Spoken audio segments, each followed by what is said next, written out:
लाडकी बहिणींसाठी खुशखबर. आता लाडकी बहीण योजनेला 3,000 रुपये महिन्याला सुरू होणार आहेत.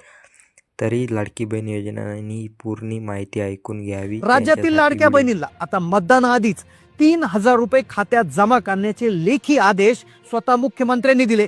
आज सकाळी पहिल्या टप्प्यातील 12 जिल्ह्यामध्ये 3,000 रुपये वाटपाचे आदेश आता मुख्यमंत्र्यांनी दिलाय. आता लाडक्या बहिणीला मतदानाआधीच हे पैसे मिळणार, त्यामुळे महिला खुश होणार आहेत. पण हे 3,000 रुपये खात्यात येण्यासाठी एक कागदपत्र तुम्हाला अंगणवाडी सेविकांकडे जमा करावं लागेल. आता ज्या बहिणी लवकरात लवकर हे एक कागदपत्र अंगणवाडी सेविकांकडे जमा करतील, फक्त त्यांनाच हे 3,000 रुपये मिळणार आहे. यासोबतच 25,000 रुपयाचं अतिरिक्त अनुदान देखील 22 लाख महिलांना मिळणार आहे. जर तुम्हाला 3,000 रुपये आणि 25,000 रुपयाचं अतिरिक्त अनुदान पाहिजे असेल तर हे एक कागदपत्र तुम्हाला अंगणवाडी सेविकांकडे 2 दिवसाच्या आत जमा करण्याचे आदेश स्वतः मुख्यमंत्र्यांनी दिले. पहा, महिलांना खुश करण्यासाठी राज्यात पुढे मतदान होणार आहे. 2 डिसेंबरला संपूर्ण राज्यामध्ये जिल्हा परिषद, महानगरपालिका, नगरपालिका याचं मतदान आहे आणि आता सध्या अर्ज भरणं सुरू आहे. 26 नोव्हेंबरला संपूर्ण राज्यातल्या उमेदवारांची यादी प्रदर्शित होणार आणि 2 डिसेंबरला मतदान आहे आणि मतदान याचा निकाल 3 डिसेंबरला आहे. आणि मग याच मतदानामध्ये महिलांना खुश करण्यासाठी सरकारने आधीच पैसे देण्याचा निर्णय घेतला. सध्या आचारसंहिता जरी चालू असली तरी सरकारला पूर्वीच्या योजनांचे पैसे देण्याचा, योजनांची अंमलबजावणी करण्याचा अधिकार असतो आणि याच अधिकाराचा वापर करून सरकारनं डायरेक्ट 3,000 रुपये टाकण्याचा निर्णय घेतला. कारण की जर 3,000 रुपये टाकले तर महिला खुश होणार आहे आणि त्यामुळे सरकारनं हा निर्णय घेतला असा अंदाज वर्तवण्यात आलाय. आता याचा फायदा महिलांना होणार आहे. महिलांना 3,000 रुपये हे वितरित करण्याचे आदेश आज सकाळीच दिलेले आहे. त्यामुळे आज थोड्याच वेळात कोणत्याही क्षणी महिलांच्या खात्यावर आता मेसेज येणार आहे. पण त्यासाठी अंगणवाडी सेविकांना एक कागदपत्र तुम्हाला जमा करावं लागेल. जर हे तुम्ही कागदपत्र लवकरात लवकर जमा केलं, आजच्या आज जमा केलं तर आज पैसे मिळतील, उद्या केलं तर उद्या मिळतील. पटकन हे कागदपत्र जमा करायला स्वतः मुख्यमंत्र्यांनी सांगितलंय. पहा, काल झालेल्या मंत्रिमंडळाच्या बैठकीमध्ये सरकारने महिलांना एक विशेष अनुदान देण्याचा देखील निर्णय घेतलाय. 22 लाख अशा महिला आहेत की ज्यांना 25,000 रुपयाचे एक विशेष अनुदान मिळणार आहे आणि सरकारच्या माध्यमातून या 22 लाख महिला आता निवडल्या जाणार. पण त्यासाठी अंगणवाडी सेविकांकडे एक कागदपत्र तुम्हाला द्यावं लागणार आहे. प्रत्येकी हे विशेष अनुदान मिळणार असल्यामुळे प्रत्येक महिलेने हे कागदपत्र लवकरात लवकर जमा करायचं आहे. आता 3,000 रुपये एकत्र द्यायचे असल्यामुळे सरकारने हे जे वितरण सुरू केलं आहे, ज्यामध्ये 4 टप्पे पाडले आहेत. पहिल्या टप्प्यामध्ये पुणे विभागातले काही जिल्हे आहेत, नाशिक विभागातले काही जिल्हे आहेत, छत्रपती संभाजीनगर विभागातले काही जिल्हे आहेत, विदर्भातले जिल्हे आहेत, कोकणातले जिल्हे आहेत. जिल्ह्यांची यादी स्वतः आदिती तटकरे मॅडम यांनी वाचून दाखवली. त्यामुळे 100% फिक्स पैसे येणार.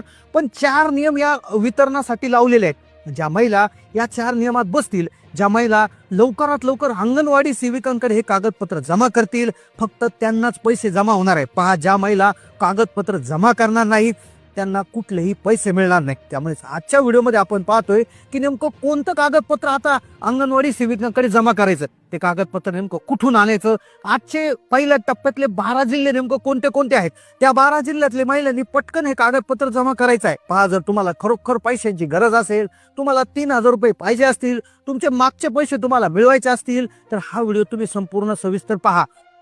लाडक्या बहिणींची प्रतीक्षा संपलेली आहे. अखेर सरकारने 3,000 रुपये टाकण्याचा निर्णय घेतला आणि पहिल्या टप्प्यात 12 जिल्हे निवडले गेले आहेत. पहा, विदर्भातले 2 जिल्हे आहेत, मराठवाड्यामधले देखील 2-3 जिल्हे आहेत, मध्य महाराष्ट्रातले नाशिक विभाग आणि पुणे विभागामधून सर्वाधिक जिल्हे निवड करण्यात आले आहे. पहा, 2-2 जिल्हे घेण्यात आले आहे. जर आज तुमचा जिल्हा असेल आणि जर तुम्ही आज हे कागदपत्र अंगणवाडी सेविकांना दिले नाही तर कदाचित तुमचे पैसे बंद होतात. त्यामुळे सरकारनं अर्जंट सूचना दिलेली आहे. 3,000 रुपये टाकण्याचा निर्णय घेतला आहे, पण त्यासाठी एक कागदपत्रांची महत्वाची अट टाकण्यात आली आहे. आता लवकरात लवकर तुम्ही कागदपत्र जाणून घ्या. लवकरात लवकर ह्या कागदपत्राची झेरॉक्स काढा आणि ही झेरॉक्स तुम्ही पटकन जाऊन अंगणवाडी सेविकाकडे जमा करा. मग ते कोणतं कागदपत्र आहे की ज्यामुळे 3,000 रुपये तुमच्या खात्यात लगेच येणार आहे. पहा, आचारसंहिता सुरू होती आणि सरकारला वितरण करायला अडचणी येत होत्या, पण अखेर सरकारनं त्यांचा विशेष अधिकार वापरला आणि विशेष अधिकारानुसार महिलांना पैसे जमा करण्याचं त्या ठिकाणी निर्णय घेतलेला आहे. आता पहा, मेसेज तुम्हाला लगेच यायला सुरुवात होणार, पण महिलांनी पटकन अंगणवाडी सेविकांना हे कागदपत्र काढून द्यायचं आहे. पहा, एक कागदपत्र आहे, ते तुम्हाला कुठून काढायचं सांगतो. त्याची झेरॉक्स काढायची, ती झेरॉक्स काढून अंगणवाडी सेविकांकडे द्यायची आहे. त्यासोबत 4 नियमांचं पालन देखील करायचं आहे. पहा, कागदपत्र देऊन तुम्हाला पैसे येतील तर अशा भावनेत राहू नका, कारण की वितरण 4 वेगळ्या नियमानुसार होते आणि एका नियमाच्या अंतर्गत तुम्हाला कागदपत्र द्यायचं आहे, पण बाकीचे 3 नियम अतिशय वेगळे आहेत. पहा, लाडक्या बहिणींसाठी खरं तर ही एक आनंदाची बातमी आली आहे, कारण की 2 दिवसापूर्वी सरकारने एक GR काढला होता. त्या GR मध्ये KYC मुदत ही वाढून दिली होती. KYC तारीख पुढे ढकलली होती, ज्यामुळे ज्या ज्या लाडक्या बहिणींची KYC झाली नव्हती त्यांच्यासाठी खरंच ती एक आनंदाची बातमी आली होती. पण याच GR मध्ये एक कागदपत्राची अट घालण्यात आली. आता सर्व बहिणींना हे कागदपत्र जमा करावं लागणार. आता सगळं सविस्तर आपण जाणून घेतोय. पहा, आता सप्टेंबरचे पैसे टाकण्यात आले होते, त्यानंतर ऑक्टोबरचे पैसे टाकण्यात आले. आता हे जे पैसे होते हे सरसगट सगळं बहिणींना मिळाले होते. याच्यामध्ये कुठले नियम धरले नव्हते. सरसगट सर्व बहिणींना पैसे दिले होते. पण काल रात्री अचानक एक मोठा निर्णय घेण्यात आला, ज्यामध्ये KYC मुदत जी होती, जी संपत आली होती, ती एक प्रकारे सरकारनं काय केली, पुढे घेतली. एक प्रकारे सर्वे केला, एक प्रकारची पडताळणी केली, ज्यामध्ये असं लक्षात आलं की निम्म्याहून महिला अशा अधिक सापडल्या आहे की ज्यांची KYC झालेली नाही. मग KYC झालेली नाही महिलांचं असं काय करायचं, म्हणून सरकारने KYC तारीख वाढ दिली आणि तारीख वाढ मिळाली 31 डिसेंबर 2025. आता पहा, 31 डिसेंबर 2025 पर्यंत तुम्ही तुमची KYC करून घ्यायची, हे तर आता फिक्स झालं.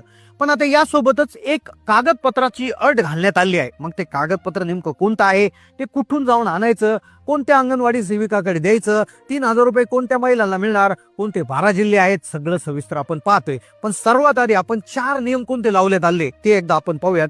4 नियम आपण पाहूयात की जे सगळ्यात महत्वाचे याच्यासाठी आहेत. पहा, पूर्वी काय व्हायचं, 4 चाकी गाडी जर असली तर त्या महिला अपात्र व्हायच्या. पण आता 4 चाकी गाडी जरी नसली तरी महिला अपात्र होणार आहे, कारण की 4 वेगळे नियम लावले. तर पहा, पहिला नियम आहे आधार कार्डचा नियम आहे. आधार कार्डचा नियम याच्यामध्ये तुम्ही अडकू शकता. पहिल्या नियमामुळे जवळपास 50% अडचण होणार आहे. पहा, 50% महिला या नियमात अडकणार, 50% महिलांचा प्रॉब्लेम होणार आहे. दुसरा नियम हा पॅन कार्डाचा आहे. आता ज्या महिलांनी पॅन कार्ड काढलं होतं त्या महिलांनी हा साधारणपणे त्यांना नियम लागू होणार. त्याचबरोबर रेशन कार्डचा नियम आहे, ज्यामुळे 80% महिला अडकणार. आणि शेवटचा नियम हा कागदपत्राचा आहे, आणि या कागदपत्रामुळे सर्व महिला अडकणार आहे. आता पहा, पहिला नियम आहे आधार कार्डचा. आता पहा, आधार कार्ड प्रत्येक महिलेकडे आहे. आधार कार्डचा जो काही प्रॉब्लेम महिलांचा अशा पद्धतीनं झालाय की आधार कार्डवरचं नाव आणि बँक खात्यावरचं नाव मॅच होत नाहीये, किंवा आधार कार्डवर जन्मतारीख अपडेट नाहीये, पत्ता चेंज झालाय पण तो पत्ता त्या आधार कार्डवर अपडेट केलेला नाहीये. तर अशा प्रकारच्या महिलांचे आता डायरेक्ट लाभ बंद होणार. आणि आधार कार्डची सूचना झाली, नियम झाला. दुसरा नियम पॅन कार्डचा आहे. आता पॅन कार्डचा जो नियम आहे, ज्या महिलांनी पॅन कार्ड काढलं आहे, आता ज्या ज्या महिलांनी पॅन कार्ड काढलं त्यांचं आधार आणि पॅन कार्ड हे कुठेतरी लिंक असणार आहे. आणि ज्यावेळेस KYC केली जाते, 1 कोटी महिलांच्या आसपास KYC झाली आहे आणि 31 डिसेंबर पर्यंत बाकीच्या महिलांची होणार आहे. आणि त्यावेळेस त्यांचे उत्पन्नाचे सर्वच्या सर्व डिटेल्स सरकारला समजणार आहे. त्यांच्या खात्यावर किती पैसे येतात, कुठून येतात, नोकरीचे येतात की दुसऱ्या कुठल्या याच्यात, सगळं समजणार आहे. आणि जर ते 2.5 लाखाच्या वर गेलं तर त्यांचा लाभ बंद होणार. पुढचं आहे रेशन कार्ड. आता रेशन कार्ड जरी तुमच्याकडे असेल तर रेशन कार्डची KYC बऱ्याचशा महिलांनी केलेली नाही. रेशन कार्डची KYC करण्यासाठी तुम्ही रेशन दुकानामध्ये जाऊन सर्व कुटुंबाने जाऊन तिथे बोटाचे ठसे देऊन एक प्रकारची KYC करायची आहे. ती जरी केलेली नसेल तरी तुमचा लाभ बंद होणार. आणि कागदपत्र पहा, आता सगळ्यात महत्वाचा नियम कागदपत्राचा आहे. आता कागदपत्र कोणाला सांगितलंय की पहा, पूर्वी KYC करत असताना ज्या महिलांचे पती वारलेले होते, किंवा ज्या महिला विधवा होत्या, घटस्फोटित होत्या, किंवा ज्या अविवाहित आहेत त्यांचे वडील वारलेले आहेत, तर अशा महिलांना काय होतं की त्यांची KYC करण्यामध्ये अडचण येत होती. दुसरा नंबर कोणाचा द्यायचा, आधार नंबर कोणाचा द्यायचा, पती नाही वडील नाही कोणाचा द्यायचा. तर यावेळेस सरकारनं काय केलंय, तिथे कागदपत्र जमा करायला सांगितलंय. ते म्हणजे तुमच्या वडिलांचं किंवा पतीचं मृत्यूपत्र, किंवा माननीय न्यायाधीशांचं कागदपत्र. म्हणजे जर तुमचा घटस्फोट झाला असेल तर न्यायाधीशांचं कागदपत्र तुम्हाला तिथे द्यायचं, किंवा मृत्यू झाला असेल वडिलांचा पतीचा, किंवा मृत्यूपत्र द्यायचं. हे कोणाकडे द्यायचं, अंगणवाडी सेविकाकडे द्यायचं. आणि हे दिल्यानंतरच तुमची KYC पूर्ण होणार आणि त्यानंतर तुमचा लाभ सुरू होणार. तर नक्कीच आता सरकारने सांगितल्यानुसार 3,000 रुपये लाडक्या बहिणींच्या खात्यात यायला नक्कीच सुरुवात होणार आहे. कारण की 2 डिसेंबरला मतदान आहे आणि 2 डिसेंबरला अजून जवळपास बरेचसे दिवस बाकी आहे. आणि त्यामुळे नक्कीच महिलांना खुश करण्यासाठी सरकार हा निर्णय घेऊ शकतं. आपण आशावादी राहणं गरजेचं आहे, पण त्याआधी आपली KYC पूर्ण करणं गरजेचं आहे. त्यासाठी हे कागदपत्र तुम्ही जमा करणं गरजेचं आहे. कारण की जी महत्वाची अडचण महिलांना येत होती KYCची, ती देखील सरकारनं आता दूर केली आहे. त्यामुळे आता कुठल्याही प्रकारची अडचण त्याच्यामध्ये राहिलेली नाही. त्यामुळे महिलांनी लवकरात लवकर जाऊन KYC करून घ्या, अशी सूचना देखील सरकारकडून देण्यात आली आहे. कारण की 3,000 रुपये एकत्र द्यायचे आहेत आणि त्यामुळे कदाचित सरकार KYCची अट पुन्हा एकदा लावू शकतं. तर ही होती माहिती. तुम्हाला आतापर्यंत किती हप्ते जमा झाले कमेंट करून कळवा. तुमचे जून जुलै ऑगस्ट पासूनचे हप्ते आले आहेत का? तुमच्या बँक खात्याविषयी काही डाऊट असेल तर कुठल्याही शंका तुम्हाला योजनेविषयी असतील किंवा इतर योजनेची माहिती तुम्हाला आवश्यक असेल तर नक्की कमेंटमध्ये टाका आणि कमेंटमध्ये जास्तीत जास्त लिहा की आम्हाला 3,000 रुपयाची गरज आहे. तुम्ही जितक्या जास्त कमेंट करा तितका लवकर हा मेसेज सरकारपर्यंत पोहोचेल आणि सरकार 3,000 रुपये टाकेल. तर कशी माहिती आवडली असेल तर लाईक करा, चॅनलला नवीन असेल सबस्क्राईब करा.